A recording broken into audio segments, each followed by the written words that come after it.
You're listening ad-free on Amazon Music. It was 3 p.m. on Monday, February 21st, 1977, and Teresita Basa was feeling happy that her shift at North Chicago's Edgewater Hospital was over. She smiled and said goodbye to a couple of her coworkers as she closed her locker and shrugged into her winter coat. It was winter in Chicago, which meant the days were very cold and very short.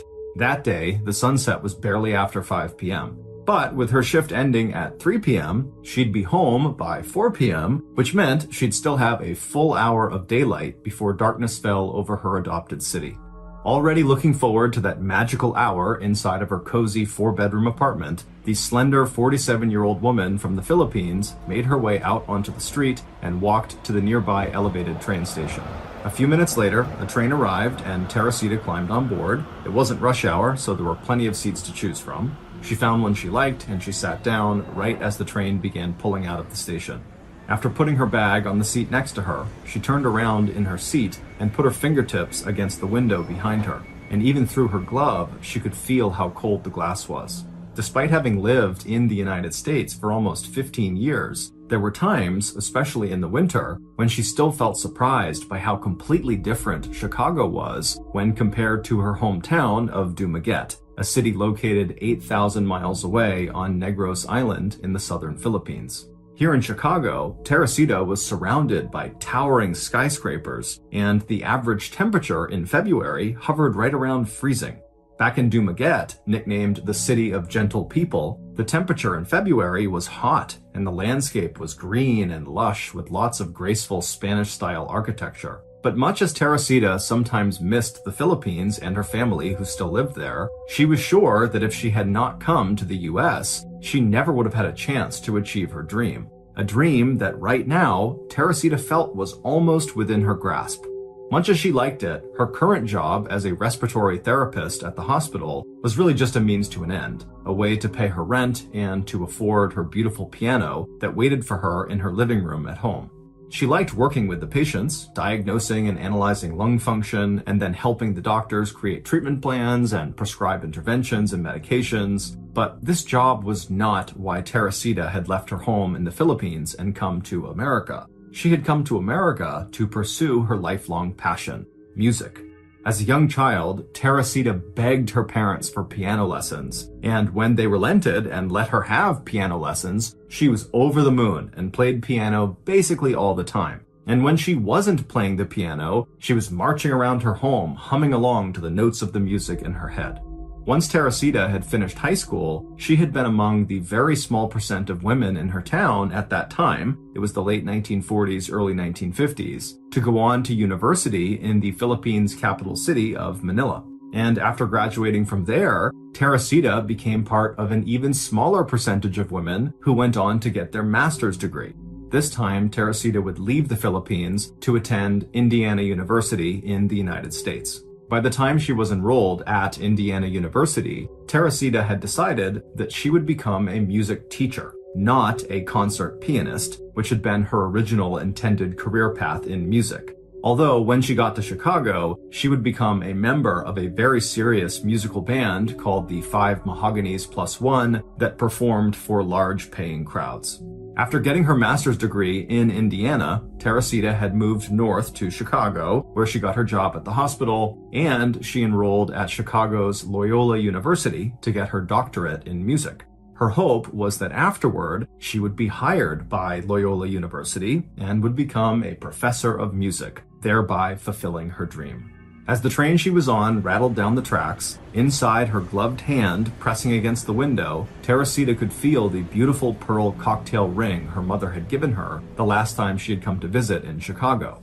The ring had been a gift to Teresita's mother from Teresita's father, a wealthy judge, who had bought the jewelry for his wife while visiting France. Before returning to Dumaguete after that last visit, Teresita's mother had pressed the ring, along with a heavy jade pendant and a few other pieces of jewelry, into her daughter's hands, telling Teresita to wear them, and when she did, to think of her parents and how much they loved her.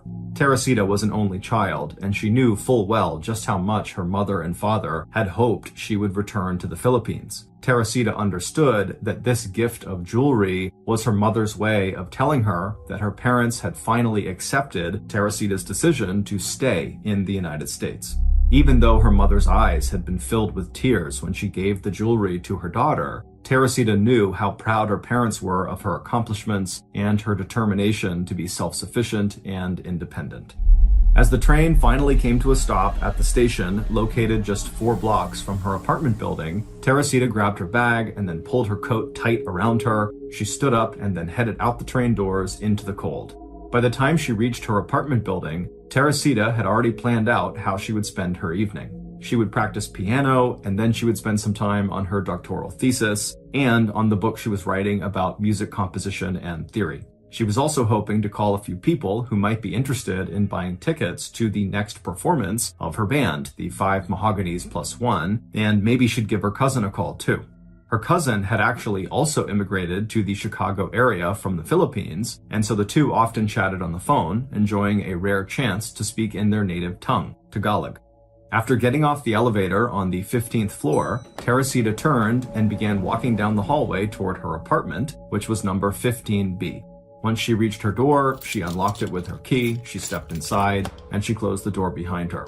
She took off her winter coat and hung it neatly in her closet. Then she took off her mother's pearl ring and carefully placed it next to her mother's jade necklace, which was on top of the dresser in her bedroom. After freshening up in the bathroom, Teresita went into her living room and she sat down at her beloved piano. As she ran her fingers across the keys, she looked out the nearby window and was happy to still see sunlight.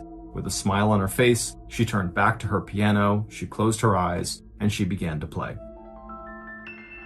A few hours later, at around 8 p.m. that evening, Teresita heard a quiet knock on her front door. She set aside the work she had been doing on her doctoral thesis and walked toward the front of her apartment. When she reached the door, she called out, "Who's there?" When she got the answer, Teresita smiled, undid the lock and deadbolt, and then invited her guest inside.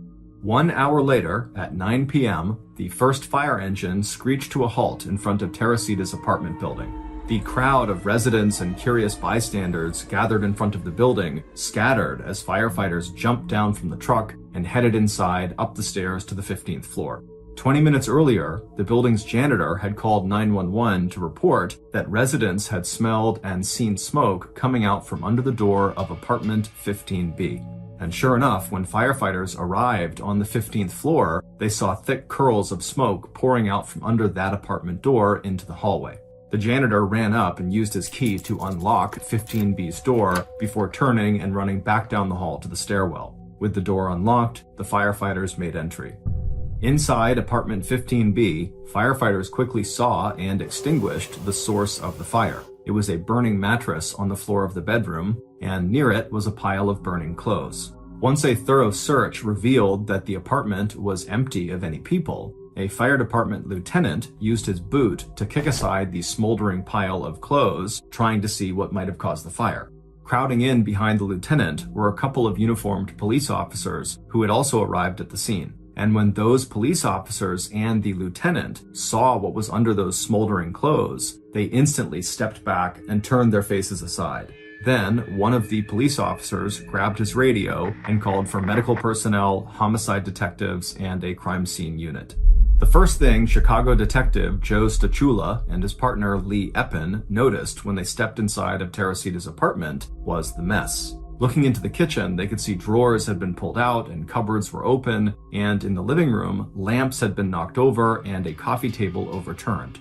But even though they were preparing for something much worse when they stepped into Teresita's bedroom, what they actually saw still stunned them. In front of them, lying on her back on the floor next to the bed, was the body of a woman. The fire had burned most of the dark wavy hair from her head, along with most of the skin on the right side of her face. She was naked, her knees were spread wide apart, but her feet were almost touching each other. Her arms were out to either side, bent upwards at the elbows, so her hands were near her head. And in the very center of her chest was a large kitchen knife, buried into her torso right up to the wooden hilt. It did not take detectives long to confirm that the body in 15B was that of Teresita Basa. And based on the condition of her body and the disorder inside of her apartment, it also didn't take investigators long to come up with a working theory of what happened to her.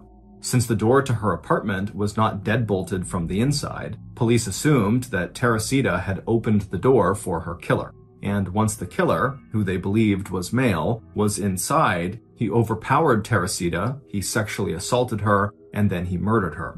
After she was dead, he ransacked her apartment looking for valuables, and then before leaving, he tried to burn her body to destroy any incriminating evidence. But when the autopsy report came back a few days later, this working theory fell apart. According to the medical examiner, not only was there no evidence of sexual assault, it turned out that Teresita was actually a virgin. So, with this new information, the police now knew that Teresita's body had been staged to look like a sexual assault had taken place. The killer, who they now knew could easily have been a man or a woman, likely was just trying to confuse police. As for the robbery angle, the police had no way of knowing if anything was actually taken from apartment 15B because Teresita lived there alone, and so only Teresita would have known if something was missing. And while the fire had been relatively small and mostly contained to just Teresita's bedroom, it had been big enough that it completely destroyed any evidence of fingerprints on the murder weapon. Additionally, interviews with Teresita's neighbors, co-workers, family, friends, university professors, supervisors, and possible love interests all led to one dead end after another. While Teresita occasionally entertained male visitors and went out on a few dates, there did not appear to be any serious boyfriends in her life. 10 years earlier, Teresita had fallen in love with a man from Chicago, but on a trip home to the Philippines to meet her family, the man had turned up drunk and naked in the city's red light district with a teenage girl on his lap. Ever since then, Teresita had become much more interested in friendship than in romance. As a result, there was no sign of some of the more obvious murder motives like jealousy, affairs, marital problems, or sexual entanglements. And when it came to identifying possible suspects at Edgewood Medical Center, the hospital itself was so big, with hundreds of employees working various schedules in dozens of different departments, and hundreds more visitors and visiting medical personnel, that detectives had to narrow their interviews to just co-workers whose shifts and responsibilities overlapped with Teresita's. And the verdict among that small group was unanimous. Everybody loved Teresita. She was kind, she was quiet but friendly, she was great with her patients, she was good at her job, she was reliable, punctual, hardworking, and at lunch in the cafeteria, she liked to eat alone, always sitting in the same place, humming bars of music in between bites of her food. Teresita's neighbors on the 15th floor of her apartment building didn't have anything to add either. They said Teresita did periodically have guests at her apartment, but on the night of her murder, no one on the floor had seen anyone enter or leave Teresita's apartment. By the end of April, 6 weeks after Teresita's murder, detectives Stachula and Eppen had gotten virtually nowhere on the case. However, they did have two viable leads. The first lead had to do with a phone call Teresita received on the night of her murder. Teresita's friend, Ruth Loeb, called her around 7:30 p.m., and the two women chatted for about 20 minutes. Ruth would tell the detectives that on this call, Teresita mentioned that she was going to have a visitor over that night, and Ruth would recall actually hearing a man's voice in the background of Teresita's apartment toward the end of their phone call. However, Teresita didn't say who this male visitor was, and Ruth didn't recognize the voice. 1 hour after Ruth and Teresita hung up their phones, authorities would discover Teresita's body. This meant Teresita had been killed right after her call with Ruth. This also meant that Teresita's unknown male visitor that night had most likely been her killer. The second lead detectives had was a cryptic note that Teresita had written in her personal diary. It just said, "Buy tickets for A.S." But to that point, police had not come across anyone or heard of any friend or acquaintance of Teresita's with the initials A.S., so they had no idea who this A.S. person was. But despite these promising leads, detectives continued to hit dead end after dead end in their investigation. And so by the summer of 1977, Teresita's murder seemed destined to go unsolved. However, that would not be the case, because something incredibly unusual and downright disturbing was about to happen that would lead the detectives to the killer. Not long after Teresita's murder, one of the other respiratory therapists at Edgewater Hospital began to act very strangely. Her name was Remy Chua, she was 38 years old, and like Teresita, she was from the Philippines. Remy didn't work the same shift as Teresita, and so she had very little interaction with her and didn't know her well. But, according to Remy's co-workers, following Teresita's death, Remy began using Teresita's locker at work, and she also began to sit in the exact same seat in the cafeteria that Teresita would always sit at. Remy even began to hum as she sat there alone and ate her lunch, just like Teresita had. Remy also began to talk at length about a brand new interest she had, music. Unsettled by what they considered to be Remy's obvious impersonation of a murdered colleague, Remy's co-workers eventually asked her why she was doing what she was doing. But Remy just looked at them confused and then waved them off dismissively and said she was not acting like Teresita, she was acting like herself. Eventually, when Remy's behavior didn't stop, a few of her co-workers complained to their supervisor. And when the supervisor approached Remy and told her about her co-workers' complaints, Remy became furious and aggressive. And in fact, her outburst got so out of hand that the supervisor wound up firing her. When Remy arrived home that day, she was still very upset. Her husband, Dr. Jose Chua, who was a surgeon in Chicago, not at Edgewater but at another hospital, instantly noticed that his wife looked distraught, so he asked her to come sit down with him and tell him what was wrong. So Remy walked into the living room, she sat down in a chair, and then she began to tell her husband a sort of distorted version of what had happened. She told her husband not that she was just fired, but rather that her job had just been canceled, and so now she was out of work. Remy didn't mention anything about her mimicry of Teresita Basa and how that had actually led to her job loss. Now, at this point in the story, you need to understand that Dr. Chua had no idea that there were any strange things happening with his wife. She seemed totally normal to him up until she had come home upset. Also, at this point, Dr. Chua had never heard the name Teresita Basa before. He had no idea who she was, or that she had worked with his wife at the hospital, or that she had recently been killed. So, when Dr. Chua's wife suddenly stood up from her chair in the living room mid-sentence and just said kind of robotically that she was going to go lie down for a while, Dr. Chua had no idea that he and his wife were about to get drawn into one of the most bizarre and unlikely murder investigations in American history.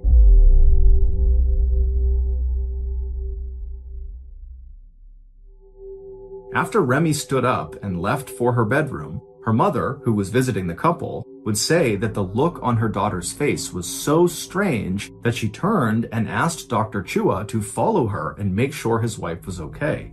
Dr. Chua did just that, and he arrived in the bedroom to find his wife lying on top of the bed, staring blankly up at the ceiling. Startled by the fixed look on his wife's face, Dr. Chua sat down next to her on the edge of the bed and asked her, "Is anything wrong?" But the voice that answered him did not belong to his wife. It was instead a voice he had never heard before. It spoke in the native Philippine language of Tagalog, which he and his wife both knew but rarely used, and the voice spoke with a distinct Spanish accent that he had never heard his wife use before. "Doctor," the voice coming out of his wife's mouth said, "you must help me." Dr. Chua was so caught off guard by this alien-sounding voice that he immediately defaulted to his medical training. He decided he needed to check to see if his wife was actually coherent or not, so he asked her a simple question: "What is your name?" But instead of his wife saying Remy in her normal voice, she said, still speaking in Tagalog with a Spanish accent, "I am Teresita Basa." Dr. Chua felt chills go all over his body. Then, after a pause, he said that he didn't know anyone by that name. When his wife just lay there motionless, still staring up at the ceiling, Dr. Chua broke the silence and said, "Well, what do you want?" The voice responded immediately. She said she had been murdered and she wanted to tell the doctor the name of her killer. Dr. Chua was at a complete loss. Nothing in his medical training had prepared him for what he was experiencing. And so he just started stroking his wife's arm and telling her that everything was okay and to relax and that she needed to wake up now and come back to him. But as he tried to kind of calm his wife down, the voice coming out of her mouth only became more insistent. it told Dr. Chua the first and last name of her killer. Then the voice gave very specific details of her own murder. The voice said that her killer had arrived alone at her apartment around 8 p.m. on the night of Monday, February 21st, and that she, Teresita, had let him in because he was a friend. But this friend, once inside of her apartment, had stabbed Teresita and killed her. In all, Remy's apparent trance lasted for about 30 minutes. When she came to, she began glancing around the room wildly when she saw her husband sitting on the bed next to her looking gravely concerned, and her mother standing in the corner looking horrified. Remy asked, "What's going on?" Dr. Chua gently asked his wife if she remembered anything that had just happened. Puzzled, Remy shook her head no and said that the last thing she remembered was sitting in the chair in the living room, and that she had no idea how she got to this bedroom. Dr. Chua, who was very rattled by what he had just experienced, took a deep breath and then tried to explain to his wife everything that had just happened in that bedroom. When Dr. Chua asked Remy if she knew this woman, Teresita Basa, Remy, who was now visibly shaking, told her husband that she did. Teresita was a woman she worked with at the hospital and that she had just been killed. But Remy said she barely knew her, they were just acquaintances. However, as she told her husband this, Remy suddenly remembered something that happened to her 2 weeks earlier that she had tried to forget about, but now she couldn't help but bring it up. Remy said 2 weeks earlier, she had gone into the break room at the hospital after a long shift to take a nap, and just seconds after closing her eyes, she felt a presence in the room with her. Thinking one of her coworkers must have silently stepped into the room, she was horrified when she opened her eyes, and there, standing right in front of her, staring down at her, was the recently murdered Teresita Basa. Remy was so instantly terrified that without making a sound, she just leapt to her feet and ran out of the room and down the hallway. After a few seconds, she stopped running and she turned around, but Teresita wasn't there anymore. With her heart still pounding, Remy told herself that she must have just imagined seeing Teresita, that was all just a dream. But she couldn't shake the image of Teresita standing there staring at her. It felt so real. Terrified and embarrassed, she had decided not to tell anyone about seeing the ghost of Teresita until now. After hearing the story, Dr. Chua told his wife that, of course, that must have just been a dream. Don't worry about that. I'm sure that's nothing. But deep down, he was frightened too, and couldn't understand how that could have happened just 2 weeks ago, and now they're in this bedroom dealing with this trance scenario that involves Teresita. Shifting the conversation back to reality, Dr. Chua asked his wife if she recognized the name of Teresita's killer. The voice had repeated the name several times, and Remy would say yes, she did know who that person was. But ultimately, the Chuas decided that they could not possibly go to the police with any of this information. How could they explain to police how they got it? They'd look foolish or crazy or even suspicious. So the couple just kind of went on with their day and acted like Remy's trance had never happened. Then, that night, Remy got a telephone call. Dr. Chua, who was standing nearby when his wife answered, could hear a man's voice on the other end of the line. His wife only managed to say a few words before hanging up the receiver, but when she turned back to her husband, her face was pale. She told him that it was someone from work whose voice she didn't recognize, but the man had just threatened her and told her that he was, quote, going to get her next. Again, out of fear, the Chuas decided not to go to police. 2 days later, while Remy was on the phone talking to a real estate agent standing near where her husband was sitting, Remy suddenly dropped the telephone receiver and stood awkwardly still and went into another trance. Again, the voice that came out of Remy's mouth was not her own. It was the voice that claimed to be Teresita. And this time, the voice was even more insistent. "You must help me, doctor," she pleaded. "You are the only one who can help find my killer. You must go to the police with everything I've told you." The voice went on to tell Dr. Chua not to be afraid, that he would not get in trouble for coming forward with this information, that Teresita would protect him and his family. However, once Remy snapped out of this second trance, the Chuas, again, did not go to the police. Even though they were starting to believe that these trances might actually be real, that Teresita really was communicating with them from beyond the grave, They felt like they didn't have any real evidence to back up what this voice was claiming, and so they still just could not go to police. No one would believe them. A few days later, Remy would fall into yet another trance.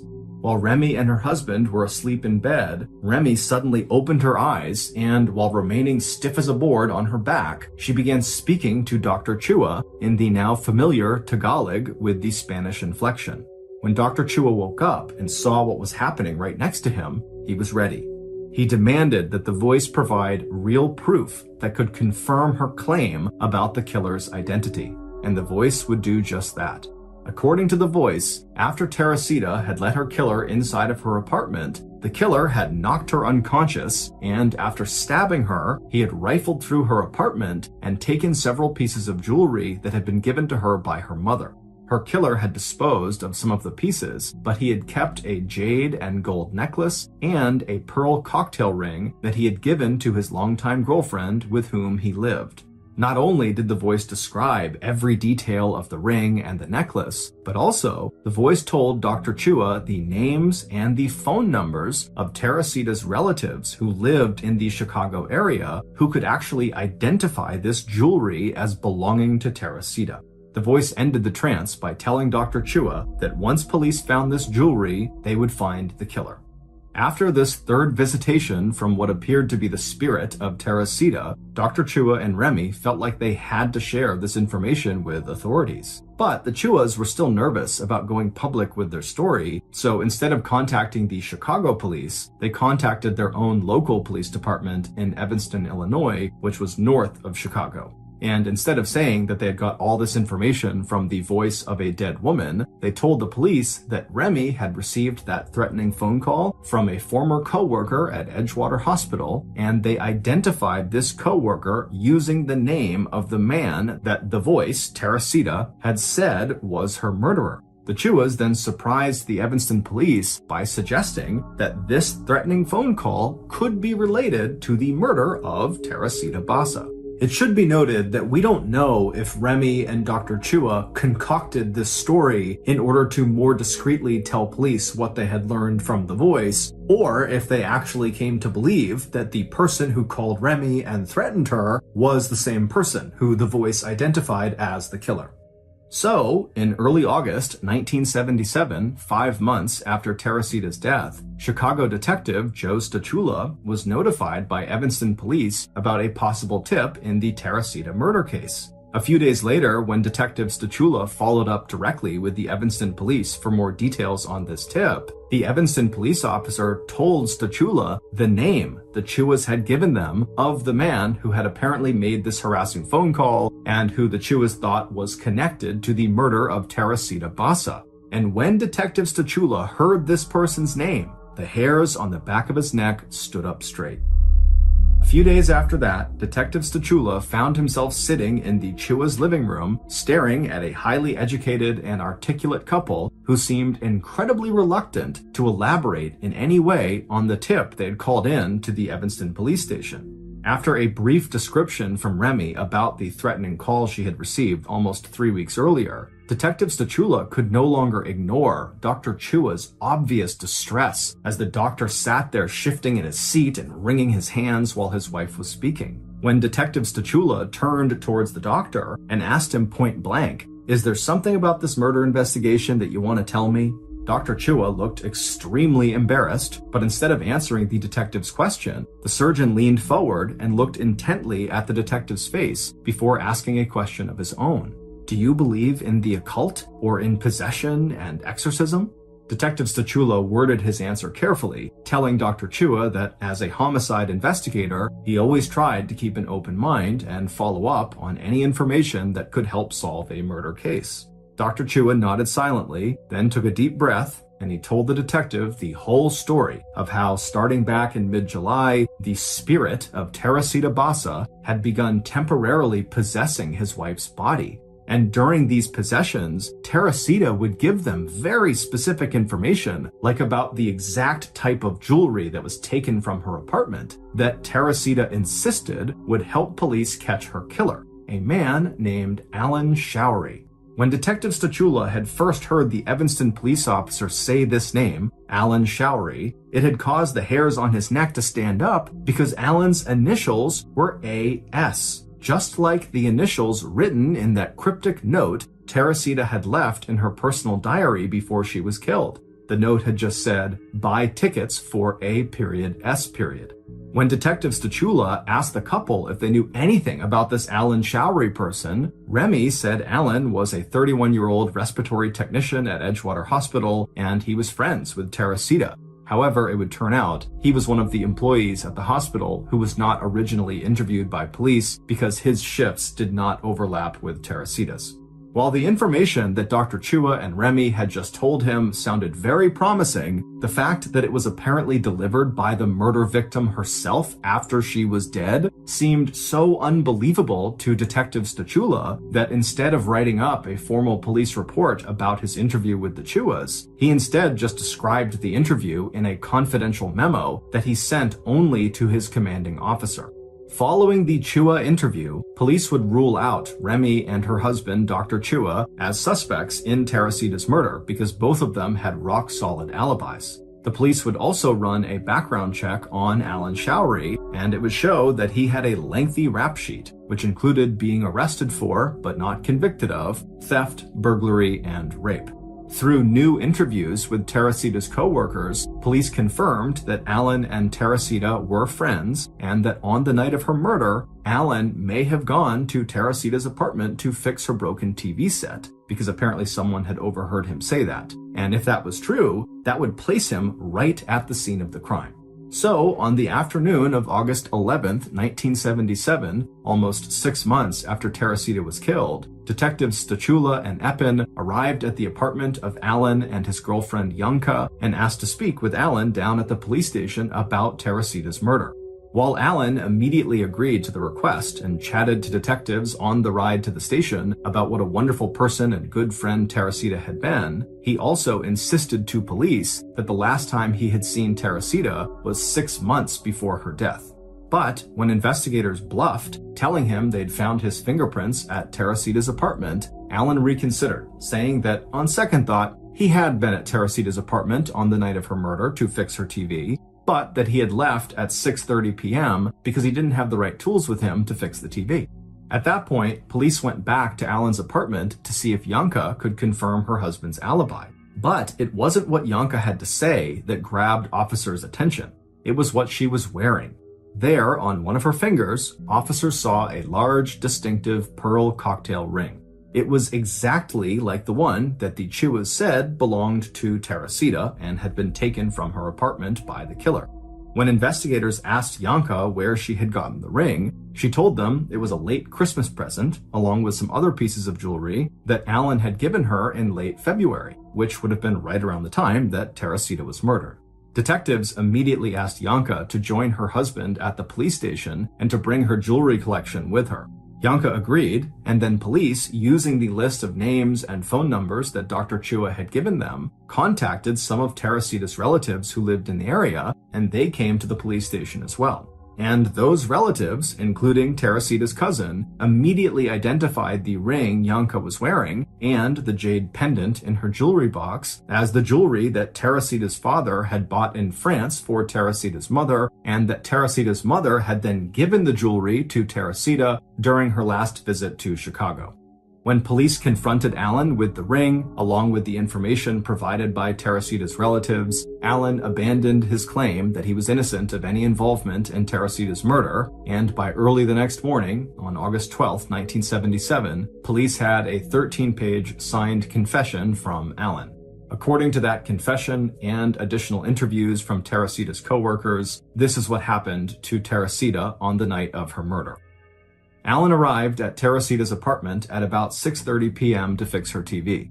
But after realizing he did not have the right tools to fix it, he told Teresita that he would just have to come back another time, and he left her apartment shortly after 7:30 p.m. to walk back to his own apartment, which was only a block away. On that walk home, Alan did a lot of thinking. He had some serious money problems. He was currently behind on rent, and if he couldn't get his hands on a lot of cash very soon, his landlord was going to evict him and Yanka, who was several months pregnant. And when Alan wondered where and how he could come up with that kind of money, he thought of Teresita. He knew she came from a wealthy family in the Philippines, and it seemed to him that she must have a lot of cash on hand. So when Yanka went out shopping at about 8 p.m. that night, Alan decided to go back to Teresita's and rob her. When Teresita heard that knock on her front door at about 8 p.m., she was sitting at her table, busy working on her doctoral thesis. When she heard Alan's voice on the other side of the door, saying he'd come back with the right repair tools, she quickly undid the deadbolt to welcome him inside. As she turned back to close the door behind him, Alan lunged at Teresita, using his arm to encircle her neck from behind in a vicious chokehold as he dragged her into her bedroom. He continued to squeeze her neck until she was unconscious.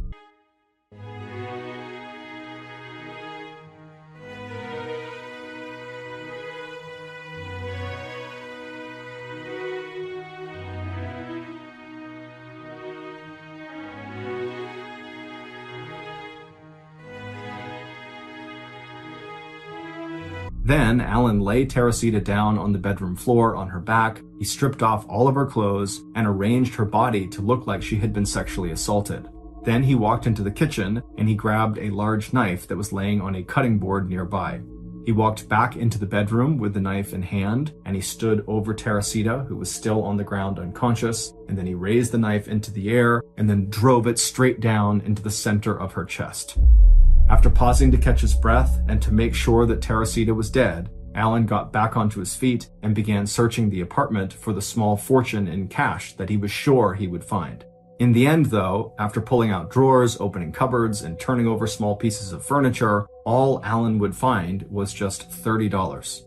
Glancing at his watch, Alan knew Yanka would be back soon, and he needed to hurry. So he stepped to Teresita's bed, he pulled the mattress down on top of her to hide her body, and then he piled her clothes up on top of and next to the mattress and set it all on fire. On his way out of her bedroom, he gathered up the jewelry that he found on top of her bedroom dresser and inside her small jewelry box. Then he let himself out the front door and slipped down the hallway to the elevator and then back out to the street, where he breathed in fresh, cold winter air. In his confession, Alan was convinced that Teresita never felt a thing after she lost consciousness, meaning she did not feel the knife being plunged into her chest that killed her. However, we have no way of knowing if that's actually true. 17 months after Teresita's murder, on Friday, January 27, 1979, the judge overseeing the Alan Showery murder trial declared a mistrial when the jury of 8 men and 4 women reported that they were hopelessly deadlocked and unable to reach a unanimous verdict of either guilty or not guilty. The trial itself, dubbed the Voice from the Grave trial, had been an 8-day-long national media sensation, with Alan's defense team calling into question any charge that was based on information delivered to police by Teresita's ghost. The prosecution argued that the source of the information that police got from the Chuas was immaterial.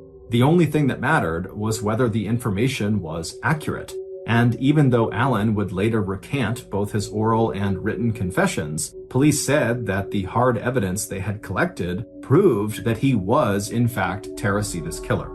Alan's lawyers were ecstatic when the judge declared a mistrial. They had poked so many holes in the Voice from the Dead story that they told Alan that he was sure to get a not guilty verdict in his new trial. They had also proved that Remy was an unreliable witness, that she had, in fact, known Teresita much better than she had originally told detectives, maybe even well enough to know details about what jewelry Teresita owned and the names of Teresita's relatives. But 3 weeks later, on February 22nd, 1979, almost 2 years to the day that Teresita was killed, Alan Showery surprised the world by changing his story yet again. This time, against the advice of his legal team, Alan changed his plea to guilty in the murder of Teresita Basa. Alan Showery was sentenced to 14 years in prison, the minimum mandatory sentence for murder. But just 4.5 years into Alan's sentence, he was released from prison on parole for good behavior. His whereabouts today are unknown. 45 years later, the case of Teresita Basa's murder remains one of the strangest investigations in police history. But whether or not you believe the story Dr. Jose Chua and his wife Remy told Chicago police, the fact remains that the information they provided to investigators turned out to be the key to finding and convicting the man who eventually confessed to being Teresita's killer. Also, as a final piece of information to think about, buried in the interview notes amongst the dozens and dozens of interviews police conducted with Edgewater Hospital employees, there are 3 different accounts from employees who all claim the same thing, that they came face to face with an apparition that looked like Teresita, who pleaded with them to help bring her killer to justice.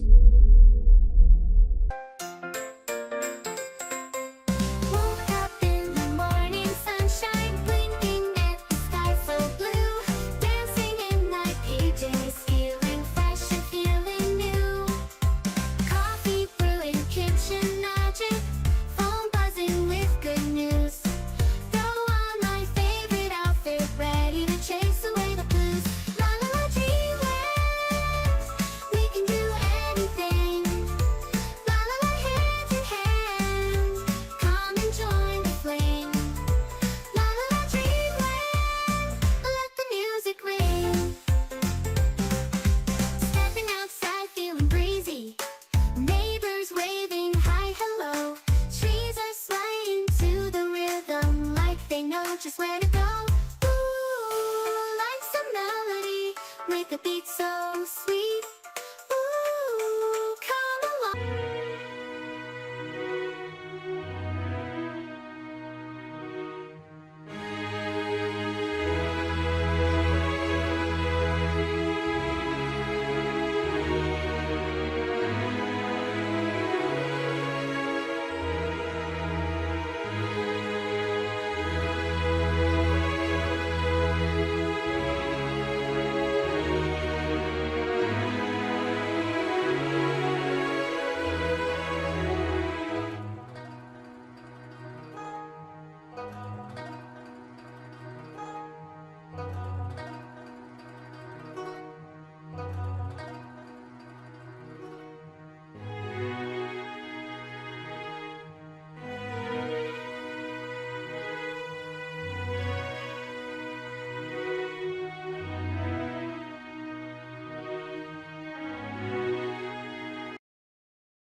Thank you for listening to the Mr. Ballin podcast. If you got something out of this episode and you haven't done this already, please ask the 5-star review button to play a game of Call of Duty with you, but just camp the entire time. Also, please subscribe to the Mr. Ballin podcast on Spotify, Apple Podcasts, Amazon, Google, and anywhere else you get your podcasts. This podcast airs every Monday and Thursday morning, but in the meantime, you can always watch one of the hundreds of stories we have posted on our YouTube channel, which is just called Mr. Ballin. If you want to get in touch with me, please follow me on any major social media platform and then send me a direct message. My username on all platforms is just @MrBallin, and I really do read the majority of my DMs. Lastly, we have some really cool merchandise, so head on over to shopmrballin.com to have a look.